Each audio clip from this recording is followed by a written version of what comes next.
Right, we're back live with you tonight, and thanks for staying on. Let's attend to this now. Economic Modeling Academy Director Dr Pali Lehohla says the President's Climate Change Commission is being dangerously disingenuous, if not deliberately deceitful, following its findings on the country's electricity system. He believes that the report appears to be heavily influenced, if not led, by foreign vested commercial interests. Lehohla joins us now for more on that. Dr. Pali, good to have you, and thank you very much for your time. The preamble to your critique starts by saying we should revisit the meaning of democracy. Why? Well, I mean, certainly we need to, so that we know that the decision that is made is on behalf of the people and in the interest of the people. Now, to show that this decision, its predecessor, which has been the closure of Komati and the signing on this just energy transition, doesn't really represent people. The president has confessed that they were naive to have signed on this contract. There is evidence of that naivety, because those who encouraged us to do so started going back to coal when at the slightest suffering of less energy. Within 3 weeks of the president saying that they were naive to have signed on this, the Minister of Electricity said if it were by him, Komati should come back on track after it has been closed. These are massive decisions that show that the government had not done its homework to agree to this just energy transition. The question then is, who provided the democratic representation of the people of South Africa on this crucial issue of energy? Right now, we are sitting in the dark. The factories are not working. And we are saying that we have to import energy. The paper that is consultative has long been coming and informed the earlier steps. And it has not deviated 1 inch to the contradictions that the president has raised in terms of being naive, to have signed the just energy transition and agreeing to the speed at which it had to be done. So I'm going to come to you in a moment with what data you're saying is raising red flags for you. But generally, you're also raising issues around the formation of this particular committee. How does it happen that you have in that committee such a strong component that is an environmental lobby that is pushing a particular agenda, or at least a particular interest? Well, I mean, committees are usually on an invited basis. Probably there was a publication that people have to be nominated. It might be a result of that process of nomination that the people who actually are engineers and electrical engineers and chemical engineers and all those professions that are needed in this kind of subject might have not applied. I don't want to make assertions on that. But certainly there is an imbalance amongst the representatives that we see in this presidential committee. So the kinds of decisions, therefore, are likely to be skewed to those that have vested interests in that committee. Now, the people who wrote the reports, because, I mean, the committee receives reports, we are not sure who the people who wrote the reports are, and this is a big concern to the team that we have that has been looking at this document and providing the critique of it. Yeah. So, and how would we be able to pick out those things which you're calling possible conflict of interest? Well, I mean, we know that the people who are there, like F-Life and so on and so on, are NGOs that are pro-climate change, not that, or rather pro-preservation of the climate. Not that we are anti-climate ourselves. We definitely believe in how the planet must be cared for. But these ones have vested interests and are sponsored with money on moving with that agenda. And that is to the detriment of the South African community. And I think, for me, each time I have to go back to the assertion by the president on naivety and the steps that the Minister of Electricity says. By me, Komati must be back on track. I'll go back to Minister Mantashe, who said, let's not condemn coal. Yeah. So here are three key people in cabinet.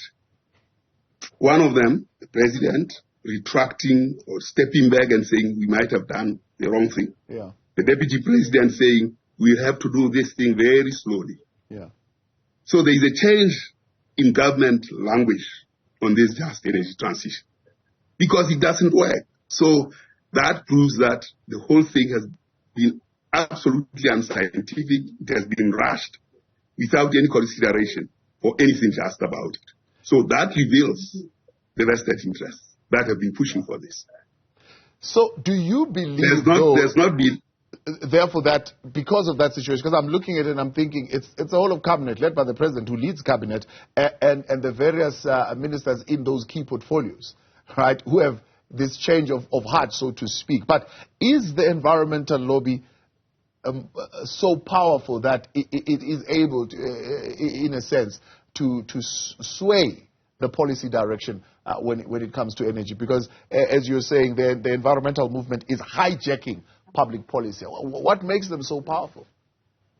Well, Minister Creasy, when they were going to the summit in Cairo, actually confessed that they didn't know, they didn't expect. Now, how do you sign on something as so huge as this when you do not know what you are negotiating on? So some negotiations, it looks like, have happened outside government, outside cabinet, definitely outside parliament. The loan that we signed on, 8.5 billion, in fact, is not even a concession. It's a loan. Only small amount of that is a concession. So all these things really reveal poverty of policy design, policy discourse, consultation with the society, and therefore the democratic program of South Africa is being undermined. So there cannot be this change of heart in the same cabinet within such a short time. If the work had been done, what we are pointing out to here are just the main weaknesses or here of misleading data of a socio-economic impact assessment not having been done, which is a primary point of decision making. Just take, for instance, the ESCOM, after having closed Komati, having known that they were geared to close Komati in November, only published a tender document to say how will the people affected by the closure of Komati survive. I mean, how do you do that? Are you questioning the numbers? I mean, for example, in terms, or do you even say they've not done it at all? The socioeconomic impact assessment. Well, yes, I mean, there's no document that tells us what the impact assessment is. Because it is only now that the tender that looks at how will we deal with that impact is being issued to see how Komati will function. One would have expected by the time Komati was closed, this work would have been done and people would have been channeled in different paths. Yeah. The document that was there was saying these are the things that have to be done. But they were not done in a rush to meet the deadline in Cairo or in Egypt on this energy issue. And Komati is said to have reached its end of its life and committed suicide. But certainly there has been homicide committed by government on Komati. It doesn't surprise, therefore, when Minister of Electricity says, if it were by him, Komati must be back because it will give us 1,000 megawatts. We have got a future of megawatts that are not even present, and those megawatts are only 225 megawatts, in exchange for destroying 1,000 megawatts. And we are in this darkness as a country. I mean, the impact on this on education is so immense because children don't have education. So whoever has influenced government in terms of this, because this is not government thinking.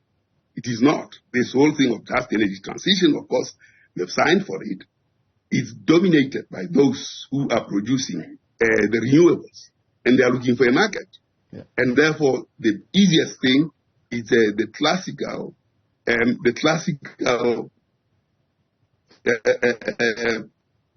process of privatization of not defund it, make sure that things don't work, let it collapse, and then sell it for scrap. That's what has happened to Komati now. So, as you mentioned, Minister Creasy saying the environmental lobby is certainly giving them a challenge. And to an extent, we can see the core challenges that happen, for example, on something like a car power ship and bringing that in to try and generate new energy into the system. So is it government fault when you've got these NGOs that will take you and challenge you in court and successfully so? No. The government can actually go and change the laws in order to achieve their objectives. Yes, if there is a challenge in court and it's based on the laws that they declared, they are allowed to change the laws, because for judges, they have to follow the laws that have been created. They cannot, of their own, just say, no. And government can speedily change laws. I mean, I look at how the Scorpions laws were changed. It was a quick thing. It was top speed through which that was changed. On energy, the government has to change the laws so that they are not found at fault on matters energy. I mean, Barbara Creasy confessed that she was not prepared. So when the Minister of Environment says she didn't know what they were negotiating on, how would they actually go on and sign and allow Komati to be decommissioned when it was still producing megawatts? And then the Minister of Electricity says, by me, we should bring back Komati. I mean, I would like to be a fly on the wall of cabinet and see who is saying what around this cacophony of confusion that makes society to suffer the way they are suffering. I mean, one of the things is the PCC says that nuclear, it takes too long. There is technology now that implements nuclear within 6 months. And South Africa was ahead of this using the Pebble, what is it, I can't even say what that thing was, but the modular bed Pebble, let me not try it, but there was technology that South Africa generated that is nuclear-based, and it was modular. And that technology is being used elsewhere in the world, and South Africa doesn't have it now. So there are several missteps in terms of advancing technology in the country, and here we are suffering. So talk to us then about what you call a preconceived conclusion as to where we need to go. What is that? What is being pushed according to this data that you are reading in this report?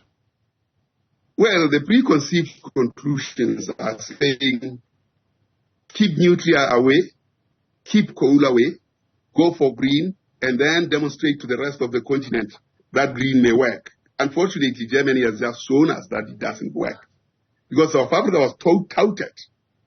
And the President Biden says so in his statement that South Africa is ready to do this. And this will be the lead. I mean, we are treated as a guinea pig for the continent here. We can't. We are treated with contempt as a guinea pig for the continent. Fortunately, the Russian-Ukraine war, devastating as it is, occurred. And all that has been lifted, and we have seen the gaps in the dentistry of a gift horse called just energy transition. Germany today is actually removing the solar panels and the wind turbines to dig for even low-grade coal, which has even serious emissions. in order to preserve their important interests, livelihoods, and lives. In South Africa, we closed this coal power station, and there we are. So the facts point to this direction. The agenda is to say nuclear should not be on the menu. The agenda is to say coal should not be in the menu. The point is, we have been using a Carnot cycle, and this Carnot cycle is a flawed energy system that actually has brought over 200 years, polluted the air. That is why Carnot cycle, and it has been flawed. There's nothing wrong with coal, there's nothing wrong with oil. The only thing that is wrong is the technology we deployed, which is Carnot cycle, where 80% of the energy that we produce goes into the atmosphere without working, and we only use 20%. So for every rand you spend on petrol, you only use 20 cents for that energy. The rest goes into the exhaust. The other goes into the heat, the engine. And therefore we are burning the planet because we are using wrong technology, and not that the materials are wrong. And we need to go back to Tesla's, where Tesla said there's energy in the air, and that energy has to be harvested. And we need to focus on that because the intellectuals who have translated that energy, particularly Professor Maizetsenko, with the M cycle, shows that that energy can be harvested from the air. And he has tools to do so. Time has come to shift the way we look at energy in order not to blame our coal, not to blame our oil, but rather to blame the way we have deployed the technology that has led to these green gas emissions. And what technology would we deploy for nuclear waste? Nuclear waste? Oh no. The energy required from nuclear is of low radiation, and in fact South Africa has experience of this 40 years of Kuwait, and this is being buried in a stable environment in the Karoo. And we have had stable energy that is absolutely very, very cheap of all energy forms, and flows continuously. One of the things that nuclear provides us with as a country is that we can have industrialization at a grand scale if we go nuclear. And you are saying that therefore currently there is that move towards blocking that. How do we unhinge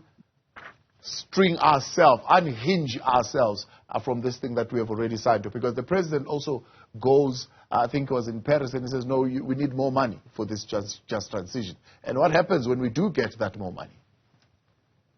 I don't think we need more money. We need, as South Africans, to look back at what apartheid did. Because we still have a number of engineers in the continent, in the world, which when we actually decommissioned our nuclear process, went out into the world, they built these mini nuclear stations and mini grids in Saudi Arabia, across the world. We need to bring those people back. We don't need more money. We need those skills back into the country. We need to build the nuclear industry so that those people can see a future, and a future of career, not only for them, not for themselves, but a career for the country and a career for the education system in this country. Because when we go nuclear, the education system of the country will actually change. And I'm talking about also M-cycle, which is a new civilization in our energy systems. And that, with nuclear, means that the abundant coal and the abundant oil that we have can be consumed much more proficiently that do not follow the Carnot cycle, which actually emits 80% of the energy produced into the atmosphere. That's what has happened over these years, over these 200 years of Carnot cycle. In fact, next month, Carnot will be 200 years of internal combustion engines. And what happens to this 23-page report now? What must we do with it? What must we say to this report that has come from the Presidential Climate Change Commission? Well, I'm not an engineer. I'm a statistician. But we have intellectuals who have contributed, in fact, significantly into this document. Mine was just to look at the numbers. But those engineers have to come forward and publicly say, here is our view. And they must also go and present to Parliament the views that they hold. Because never again should we allow political decisions that have not been taken through the eye of the needle from a technical point of view. And this is the problem that we have in the country. Yeah. That politicians take decisions that are totally uninformed. And the confession that the president said they were naive, it's a confession that they have not consulted science. Yeah. And Ramokgopa says, yeah, let's open committee. It means he's now consulting science. Dr. Pali, much appreciated. Let's leave you there. Thank you for coming on. Economic Modeling Academy Director Dr. Pali Lehohla saying the Presidential Climate Change Commission's document needs a different input from other academics who've got different data and different information also to be presented to Parliament. What are your thoughts there? 072110554, or you can tweet us tonight at Newzroom 40.